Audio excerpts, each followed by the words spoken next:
Before we begin, Yes. just to remind everyone who's joining us live, I think we had a bit of an issue with audio yesterday, so you couldn't hear us very well. So please give us a thumbs up or let us know if you can hear us clearly, and if you can't, just send us a message and hopefully we'll be able to pick it up. Yep. Thanks. Brilliant. Well, so then, day 2. Yeah. What is rest? Great question, Colin. I think when we talk about something, how to define something, we go straight to the dictionary to define it. Yes. But I'm actually going to go through the synonyms of rest and what that kind of entails, because it's going to give us a better picture instead of just reading a definition. So, some of the words that came up was relax, to let up, to slow down, pause, repose, leisure, respite, time off, or stationary. Okay. So that should kind of give you a bit more of a clearer idea of what rest is defined as in the dictionary. The second definition, the first definition was pretty straightforward. Yes. I thought the second and the third definition was a little bit more interesting. So the second definition is to be placed or supported, to stay in a position. So that's what the second definition was. And the third definition, which I found even more interesting, was to be based on or to depend on. Okay, depend on. To depend on, yes. So the second one was to be supported while you're staying in a position, and the second one is to depend on something else. So you could people use phrases like, oh, she rested her hopes on her attorney, or she rested her hopes on, he rested his hopes on his doctor, something along those lines. So it's standing on your own, but also depending on. So yeah. That would then also, I depend on that person. Yeah, exactly. So I think that definition will become a little bit more clearer as we talk through, especially towards the end, because I think we'll kind of understand what rest entails as we move on. That sounds good. Yes. So, okay, you've given us a number of definitions there of rest, but how many actual types of rest are there? Well, I think it's universally known that there are 7 different types of rest, and we can kind of delve into what all of them are. So the first one is physical rest. This is something that all of us are familiar with. We do it daily. It's sleeping or napping. This is physically where... Excuse me if I nap off for a Or don't nap off at this time. So that's when you physically switch off, where you're not moving around, you're fully in a state of complete rest. So there's 2 different types of physical rest. There's passive resting, which is what we just talked about, sleeping or napping, and then there's active rest, where you're doing something like stretching or walking, where it's actually getting your cardiovascular system up, but you're actually resting in that process. Okay. So you kind of wind down, so to say. But it's some form of activity where you're actually winding down. Okay. So that's the 2 types of physical rest that you can experience. Well, that's excellent. And then we go from physical rest to mental rest is the second one. And I think this is the one that people probably have trouble with the most. Some people have resting physically, but mental rest is definitely something that is needed. It's actually experiencing cerebral stillness. That's a big word, I know. But it basically means where it's the importance of silence, and it's also coming to terms or kind of shutting down the mental chatter that goes on. So you might have people who sit down to either read a book or watch television or something along those lines, but they're thinking about all the things that they need to do, like I need to get the washing done, or so that's mental chatter that's happening, but you're not actually shutting off mentally. So that's kind of stopping your brain from concentrating and working hard. I think that's mental rest, where you shut off from that. So when I lay in bed at night and your thoughts are thinking, yes. I'm not getting my mental rest. Exactly, that's exactly I'm not getting right. my physical rest because I'm not sleeping. And I'm not exactly. So you can have a combination of rest that you're not receiving by doing all these different kind of the mental rest, yeah. And you said there's 7 types, so we've got 2 there. We've got physical rest and mental rest. Yeah. Third one is spiritual rest. So spiritual rest is where you take time to draw meaning from your life. So that could be connecting with each other and processing the world around you. So sometimes you can just go about your day-to-day life. Some things might happen in your life that are quite significant, but you don't have time to process and how that affects you and your identity. So it's kind of reflecting back on who you are and getting a bit of perspective about life. I would probably say that's the best way to look at it. Wow. I hadn't thought on that side. That sounds good. And then is it emotional rest? Yes, emotional rest is the 4th one. So emotional rest is, I think it's easier to recognize lack of emotional rest than to define it. So somebody who doesn't have emotional rest might be very irritable. They might have short temper, and they might not, and they might not be able to, or they have emotional triggers. So they could be in a situation and something could trigger an emotional response, an outburst, as you could say, and social media is a great example of this, where you can really feel quite sad or depressed, even though you're quite blessed in life, because you're watching other people, not just striving, and then you're thinking, actually, I'm not doing too great, but you have a bed to sleep on, and you have a house to, to go back to, and you have a car to drive, and so on. So that's kind of emotional rest. Social media can have a massive impact on that. It's also giving yourself space to not be affected by other people's emotions. So some people take on other people's emotions, and they empathize too much or they sympathize too much, and it takes over. And I'm a culprit of this. I take on people's burdens, but it's giving yourself that space to kind of, As a pastor, I'm aware, because yes. you have those things that you want to release, exactly. but everybody's giving their stuff on you, exactly. So it's having that time to kind of take that space for yourself, and also a lot of times we don't have time to process our own emotions. So we are probably angry or frustrated, but we suppress it, and then we try to move on with life. And there are people who are very efficient like that, but that's not necessarily healthy, and it's not really resting emotionally when you're not processing your feelings. And grief is a great example where people might try to suppress their grief, but actually you need to process it in order to kind of try to, exactly, to come out of that stage in life. Okay, so we've got physical, mental, spiritual, emotional. Yeah. The next one is sensory rest. Now, sensory rest, yes. I think when we are babies, I'm sure you've heard of sensory stimulating babies.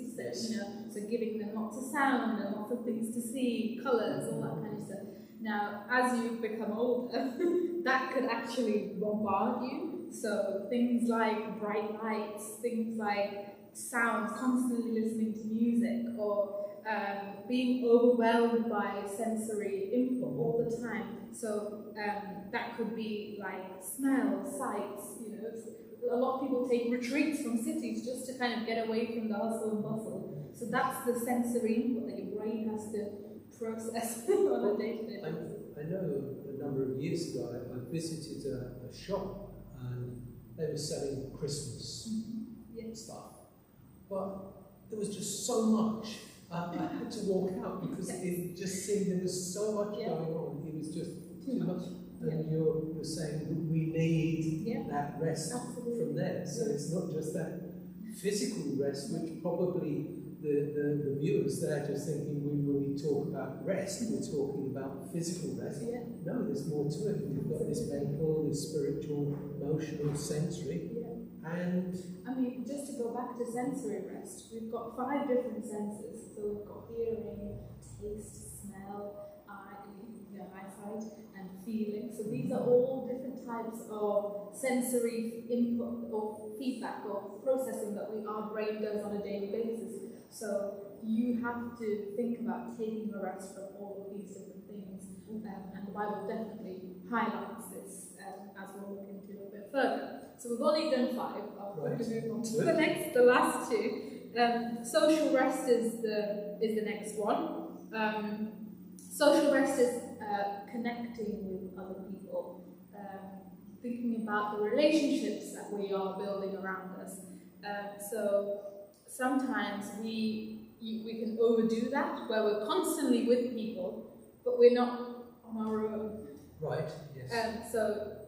Or other people like to stay on their own, but don't like to socialize with other people.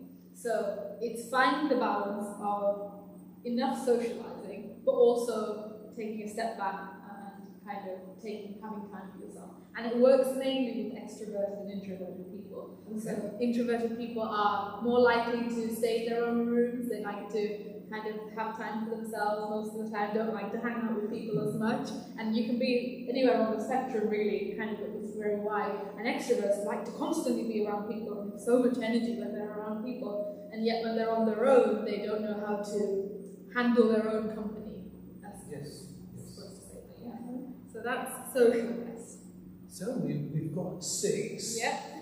And the last one is creative rest. Believe it or not, all human beings are creative. We're all very creative beings. You might not think of yourself as one, but you actually do have creative power. So it's very important. Creativity is very important for problem solving. It's very important for brainstorming different ideas.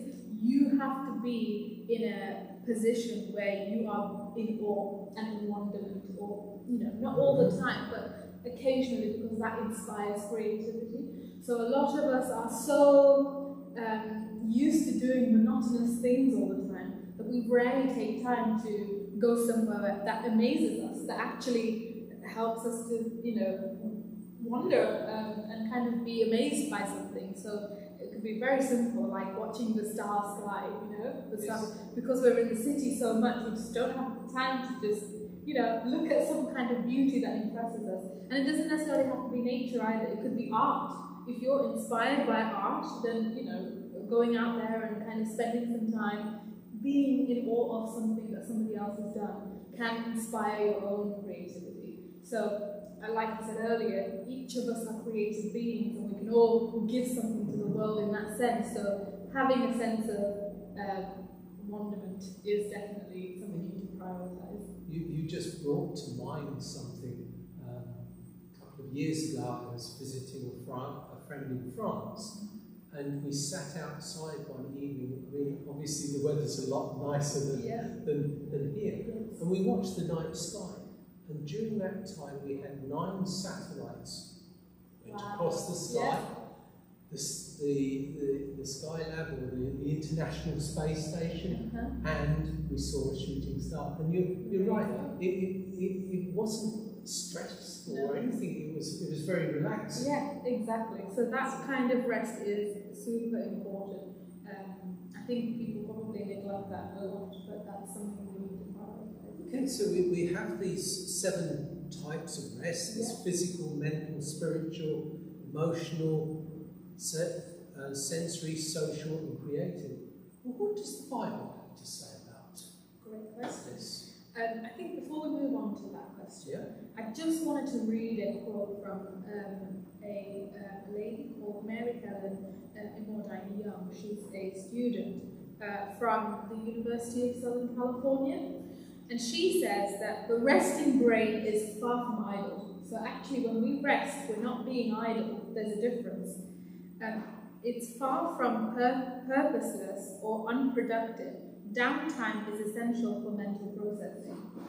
That affirm our identities, it develops understanding of human behavior, and it instills in us an entire eternal code of ethics. I thought that was quite interesting because obviously that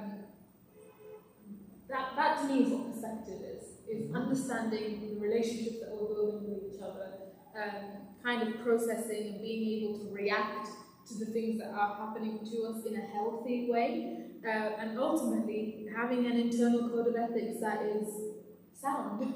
Yes. And I think in a world that we're living in right now, ethics might not be something that is universal and the same for everyone. So maybe spending time, processing those things can actually have an impact on how we react and what we give to the world, basically.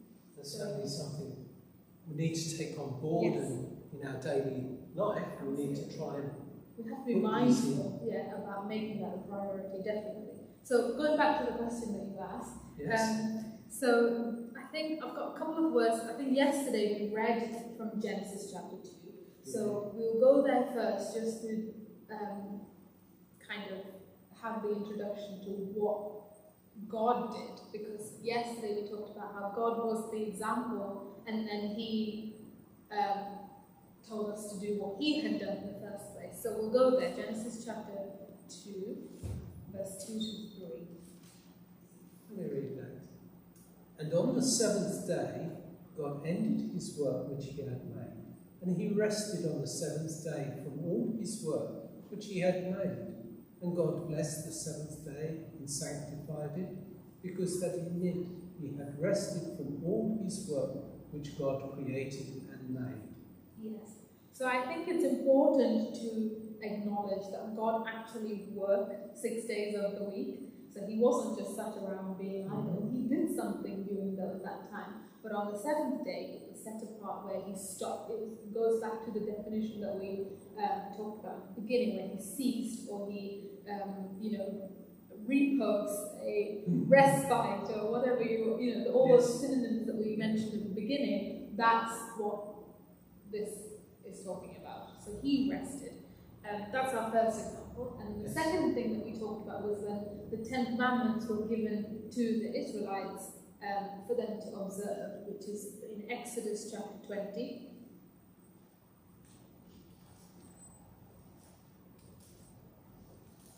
And I think we highlighted yesterday that this isn't just for the Jews, this was actually established at creation, and it's something that we're going to be doing when we get to in the next world as well. So Exodus chapter 20, verses 8 to 10.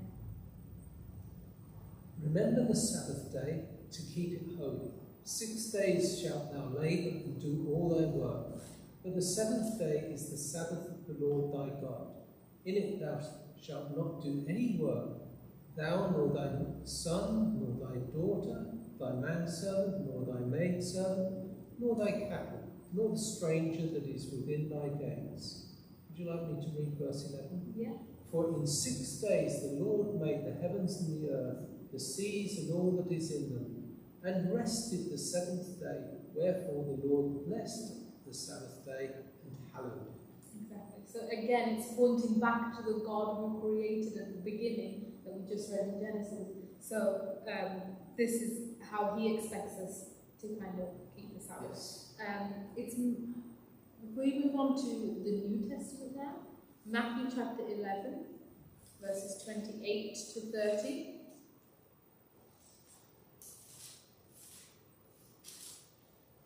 Matthew chapter 11, verses 28 to 30. And this is Jesus speaking. Come unto me, all ye that labour and are heavy laden, and I will give you rest. Take my yoke upon you, and learn of me, for I am meek and lowly in heart, and you shall find rest for your souls. For my yoke is easy and my burden is light. Yes. So this is interesting because at the beginning, what we read in Exodus and Genesis, God is talking about singularly for Himself, and obviously for the children of Israel. But if we look back at the definitions that we read right at the beginning, what do you think this is pointing to? Jesus here is clearly saying, if we put our trust in Him, He will give us the rest, the peace, the That's exactly right. So that leaning that we were talking about, that's dependence. That's what this is talking about, absolutely. The next passage I have is Mark chapter 2. Mark chapter 2, verse 27.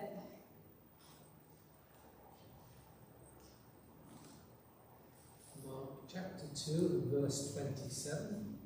And he said unto them, the Sabbath was made for man, and not man for the Sabbath. Right, probably read verse 28 as well. Therefore the Son of Man is Lord also of the Sabbath. Right. So the Son of Man here is talking about Jesus, yes. and he is the Lord of the Sabbath. However, the Sabbath wasn't made for man, so we weren't created to observe it. The Sabbath is not the main thing. It's actually that the Sabbath was made for us, and you can, if you look at it in the context of rest, you can actually understand why, because it has all those benefits that we were talking about. Yes. Because it's for us to be our best self, to be our best efficient self. We need to have that rest. We need to have that rest. So that day was specifically set aside for us. So, from what I'm gathering here, God loves us so much that when he made his creation, he also made time for us to recuperate, That's right. to rest. That's right. And he did it by example. So he didn't just give it to us, but he did it himself. And he was like, it's blessed, it's hallowed. Therefore, here it is this gift to you. Wow. For you. Thank you. Yes. Thank you. Thank you. Yes. Okay, so the next passage we've got here is Psalms chapter 4, verse 8. So again, if you turn to the middle of your Bible, you'll come to Isaiah. And then just before Isaiah, we have the Proverbs and then the Psalms. And Psalm chapter 4, verse 8. Chapter 4 and verse 8.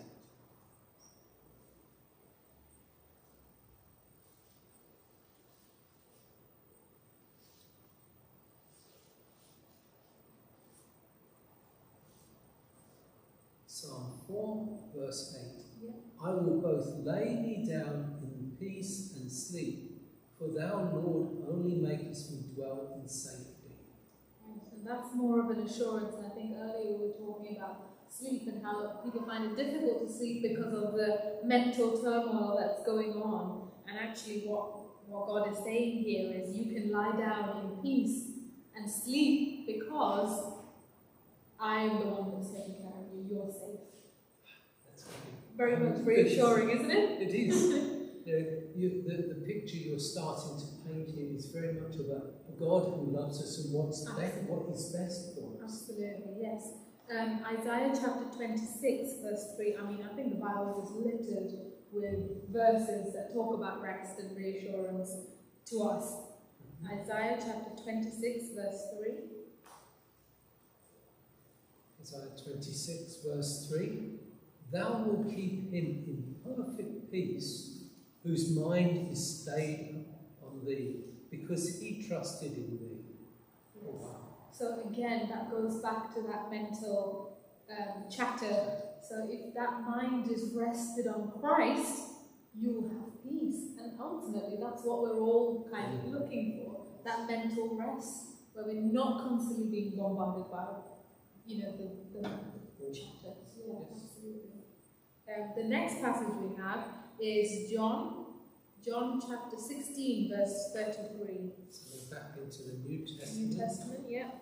John chapter 16 and verse 3. Yeah.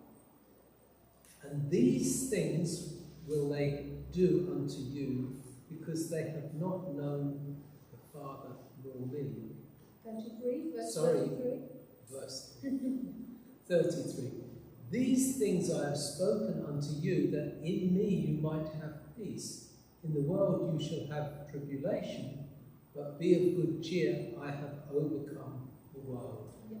Now that's very, very important, because if we are putting our trust in the things of this world, it will never give you peace. It will only give you tribulation. But if you put your trust in the things of God, if you have peace in Christ, then actually what you're experiencing is true peace. And he says, not because of any, again, this goes back to the kind of example that God gives, where he says, I have overcome the world, and therefore in me you can overcome the world. And that's a promise, really. Yes. Yeah. Okay, 3 more verses and then we'll kind of pause. I like this one. This is my favourite one. This is probably a verse that many people know. It's Psalms 23. It's a very reassuring passage. Psalms 23.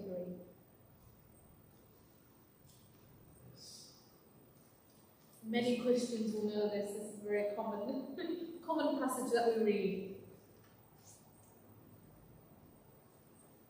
Which verse? The whole thing. The whole thing. The whole thing. The Lord is my shepherd, I shall not want. He maketh me to lie down in green pastures. He leadeth me beside the still waters. He restoreth my soul. He leadeth me in the paths of righteousness for his name's sake. Yea, though I walk through the valley of the shadow of death, I will fear no evil, for thou art with me. Thy rod and thy staff, they comfort me. Thou preparest a table before me in the presence of my enemies. Thou anointest my head with oil. My cup runneth over. Surely goodness and mercy shall follow me all the days of my life, and I will dwell in the house of the Lord forever. Yes. So as you're reading that, you're already getting a mental picture of a peaceful kind of existence, aren't you? You're getting pastures, green pastures, by still waters, restoration of the soul. I think a lot of people are troubled in their soul. So these are all really positive connotations that God is saying, if you're with me, you can experience all of this peaceful, restful time. So, as well as worshipping on the Sabbath, we should also be then taking in the nature that God has surrounded us. As it says here, the green pastures, we can go out and by the streams and the rivers, and that's where we will find that peace that we're searching for. Absolutely. And I think the chapter and the noise, it goes back to that sensory input that we were getting. I mean, that stops, and you kind of have peace.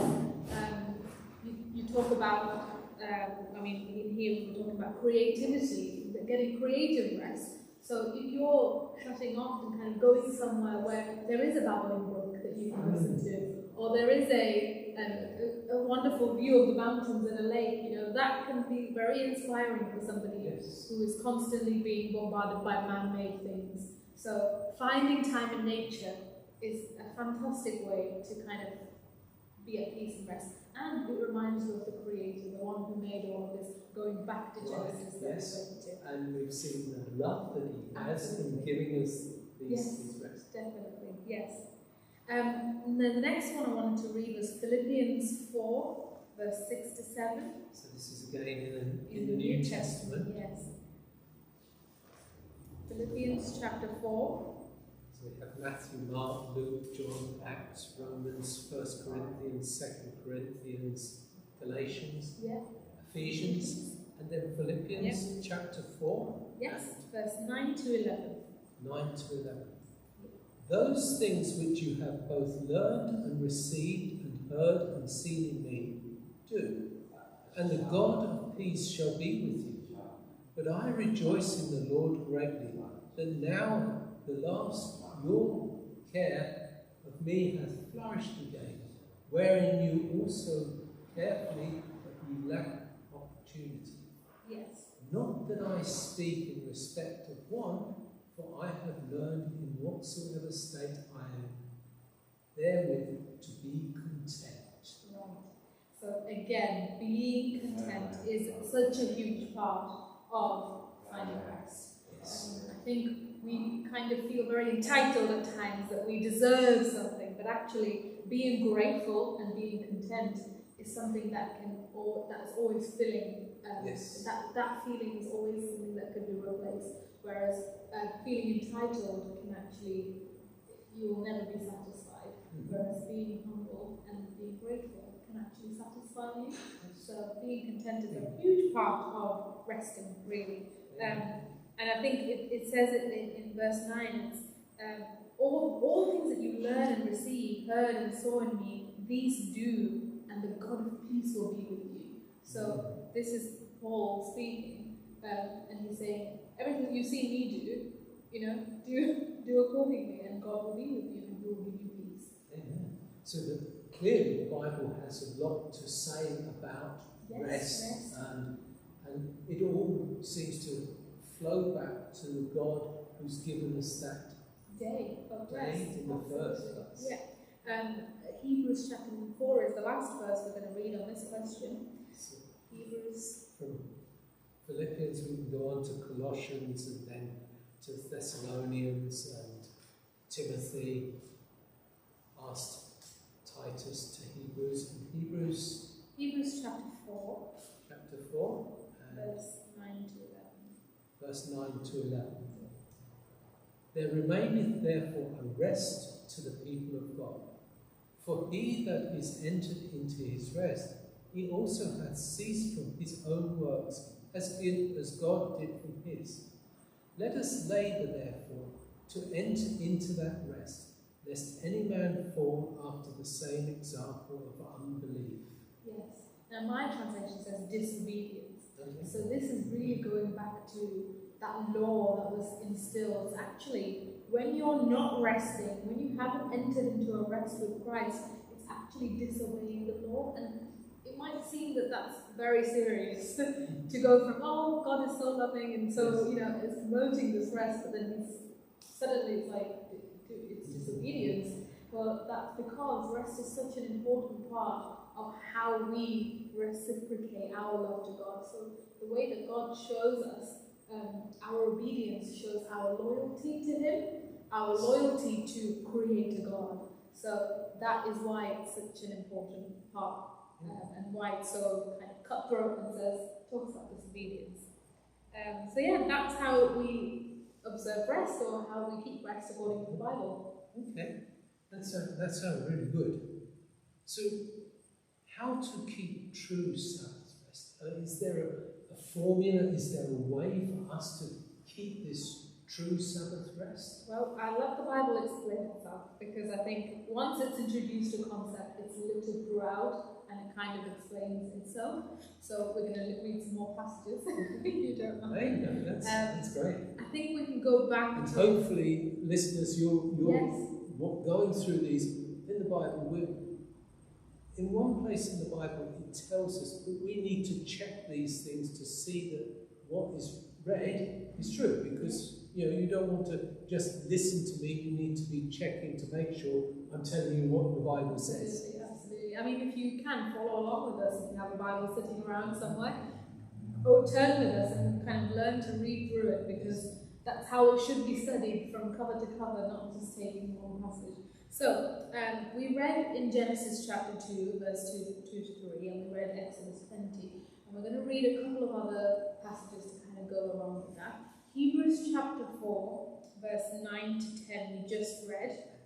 And Deuteronomy chapter 5, verses 12 to 14. This is where the Sabbath was given to Moses twice, the second time, because he accidentally broke the first time, or on purpose broke the first time. Deuteronomy chapter 5, verses 12 to 14. Okay. And again, this is the regarding the fourth commandment, the Sabbath commandment. Keep the Sabbath day to sanctify it, as the Lord thy God hath commanded thee.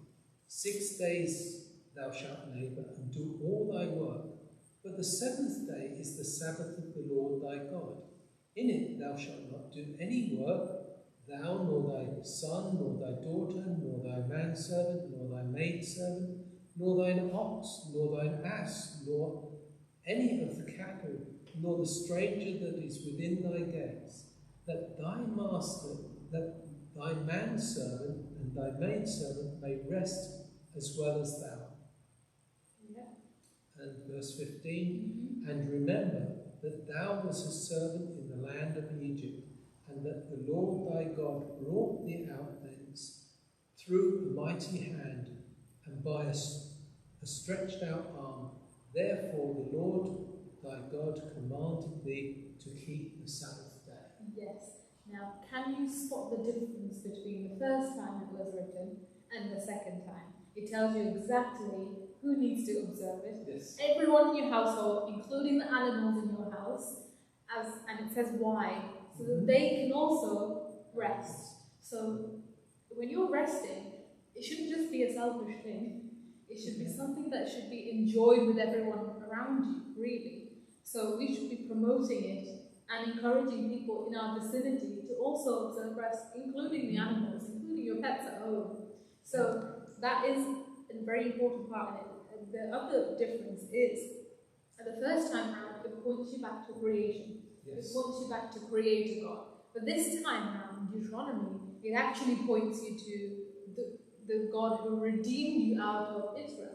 So it's acknowledging God, firstly, in Exodus, it's not acknowledging God as the Creator God, but in this passage, it's actually acknowledging God as redemption, that somebody who redeemed, he's a redeemer God. So that's the difference between those two passages. Very important to highlight, so we mentioned it yesterday. Yes. Isaiah chapter 58 is the next passage. Isaiah chapter 58. And we're reading from verse 13 to 14. Okay.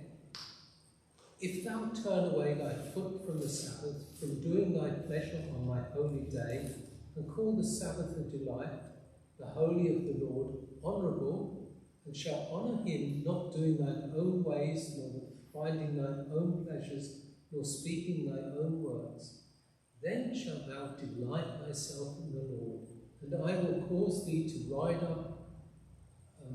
upon the high places of the earth, and feed thee with the inheritance of Jacob thy father, for the mouth of the Lord hath spoken it. Yes. Isn't God so positive in this passage? Because it doesn't say, if you don't do it, you're in big trouble. No, he says, if you keep it, if you observe it from doing your own things, then actually the blessings are so much more than, the benefits of not keeping it. And as we read earlier, we can see the benefits of actually observing these 7 different types of rest can actually be so good for us. So you can see that the Bible is very clear, and it's, again, proven by science. I just thought that, you're talking about your physical, your mental, your spiritual, emotional, sensory, social, and creative in those 2 verses. Absolutely. And you can see that he wants us to enjoy it. It's not something that should be very, according to the law, you must do this, and you cannot do that, and you don't do this, and don't do that. And I think a lot of the times we see the Sabbath as being very legalistic. Yes. And actually, that's not what he's saying at all. We're supposed to delight in it, because I think when you understand the importance of rest, especially when you've had a busy working week, I think you definitely appreciate what it means to have complete rest. Yes, thank you. So I think we'll move on to the next passage. It's found in Leviticus 23, verse 3. So Leviticus is right at the front of the Bible. You've got the Genesis, Exodus, then Leviticus, and Leviticus 23. Yeah, that's right. Verse 3. Verse 3. 6 days shall work be done, but the 7th day is the Sabbath of rest, a holy convocation. You shall do no work therein. It is the Sabbath of the Lord in all your dwellings. I think there's a theme coming through here that we shouldn't do any work on that Sabbath day. Absolutely. So, work could be anything that compromises those types of rest that we talked about. So you could be thinking that you're observing the Sabbath, because a lot of us can be busy on the Sabbath day, but actually you would probably still be working because you're not giving yourself that rest that you need.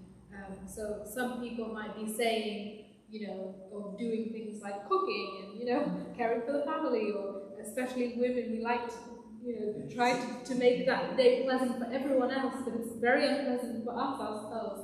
So I think It's super important that we make time and we prepare during the week and prioritize rest. Yes, we must work hard, but God says it's important to stop, to cease, going back to that synonym that we talked about at the beginning, that we must stop. But yes, that's definitely emphasized to not work. Luke chapter 13, you can probably tell we're going back and forth through the Bible, we're going right the way through. Luke chapter 13, verses 10 to 17. Luke 13, 10 to 17. Okay. And he was teaching in one of the synagogues on the Sabbath. So this is talking about Jesus. Yeah, that's right. And he was teaching in one of the synagogues on the Sabbath. And behold, there was a woman which had a spirit of infirmity 18 years, and was bowed together, and could in no wise lift up herself. And when Jesus saw her, he called her to him, and said unto her, Woman, thou art loosed from thine infirmity. And he laid his hand on her, and immediately she was made straight, and glorified God. And the rulers of the synagogue answered with indignation, because that Jesus had healed on the Sabbath day, and said unto the people, There are 6 days in which men ought to work. In them, therefore, come and be healed, and not on the Sabbath day. The Lord then answered him and said, Thou hypocrite, doth not thou, each one of you, on the Sabbath loose his ox or his ass from the stall, and lead them away to watering?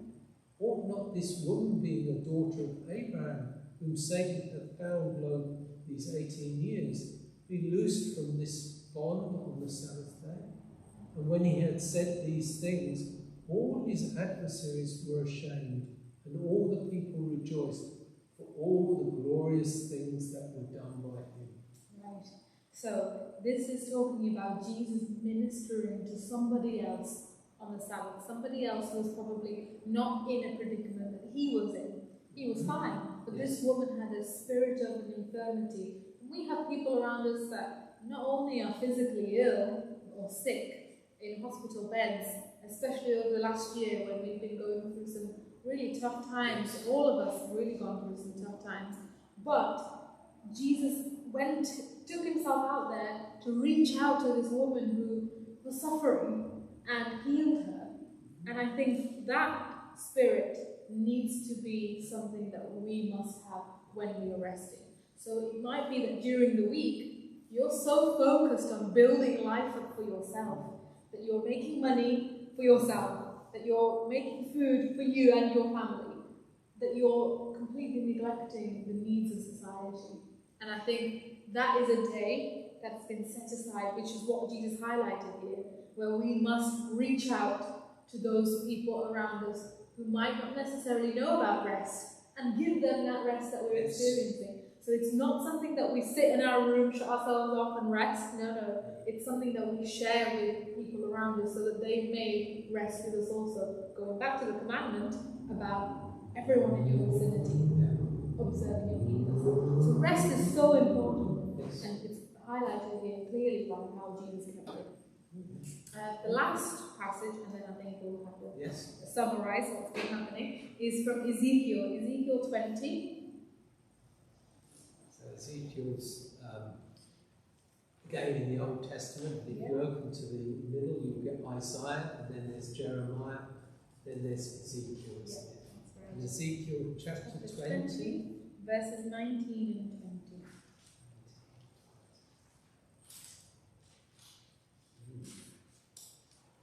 Verse 19, I am the Lord your God. Walk in my statutes and keep my judgments and do them. Verse 20, and hallow my Sabbaths, and they shall be a sign between me and you, that you may know that I am the Lord your God. This is a key passage based on what we're going to be looking at tomorrow and the day after, about it being a sign between God and his people. So it's not just a day that we rest and we kind of, just do whatever. That is a day that actually associates you to Creator God. So it is an understanding that you have between your Creator, that actually this is a sign. It's like, you know, when people have friends have secret handshakes. Yes. It's kind of like that, where you have that time with God. So we're going to be looking more into what that is a bit later as we go on. Okay, that's good. Maybe you would like to just summarise. And remember, if you have some questions, please. Okay, we're going to have one for you. We've run about the prospect of resting. Obviously, I've just basically sort of not a call sort of like brain injury, and Jesus gave you rest. Yeah. I'm very confused at that minute. But what I'm saying is, the lady prayed with me last night. Basically said, my mother and my father today, right? My baby got medication from the hospital. Everything since she prayed with me last night. That was more of a testimony, That was a really. testimony. That was something that you found that actually, yeah, absolutely. Let me share with those watching. We have this gentleman here, Liam, and he was just sharing that he had that peace from the prayer that he had yesterday with Emily, and he feels so much better today. And you know, God is able to give us peace. He's able to give us rest when we put our trust in Him. Yes, and I think that kind of summarises what we've been talking about today, really, is that... Like what I'm saying is, when he was going about rest, is in like normal rest, like I was in hospital where I had 3 days of rest, and being attacked and so on. Yeah, I mean, it goes back to the spiritual kind of, you know, emotional rest that you need, and all the different kinds of rest that we talked about earlier. That is what you probably need. You know, the example here with Liam is that sometimes we don't want to stop, but God has to step in, and we then are put in a place where we have to rest. All I can say is, I am proof that Jesus does exist, is what happened yesterday. Thank you. I'm looking at Father today, right, where we got it's the best I've ever got with my father in my whole life. I'm 36 years old. I got with my father today, but that was kind. It's very unusual. I spoke, and I've been at the hospital, got medication I need. Well, Liam, I hope that you continue joining us, because we actually, there's always, I think yesterday when you came, you asked us where all the people were. Actually, we all come together on a Saturday, and there's more of us, and we can, we're happy to come. Yeah, and that's the day that we observe as rest. So you're more than happy to come and join us. And you told me yesterday that Jesus was born on Friday. Yeah, exactly. Yeah. So Sabbath is a Sunday. Sunu, would you like to just bring this to a close? And as I said, if you have any questions, please put them forward, and hopefully tomorrow we'll be able to answer those as well. Yeah, definitely. Let's have a word of prayer.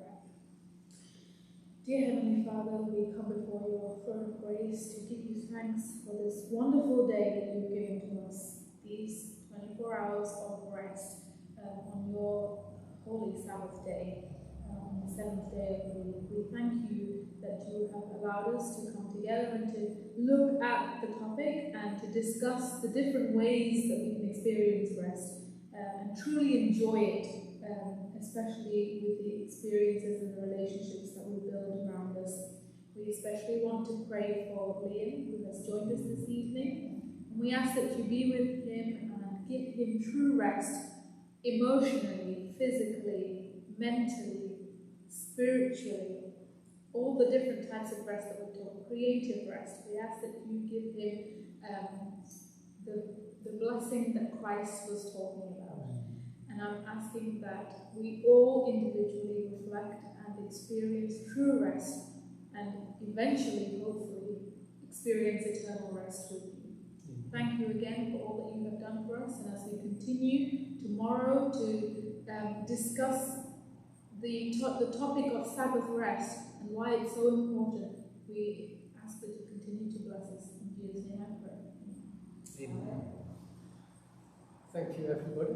I will invite you to join us tomorrow evening, 7 o'clock, and we look forward to that time. Definitely. Bye, everyone. Thanks for coming. Thanks for joining us.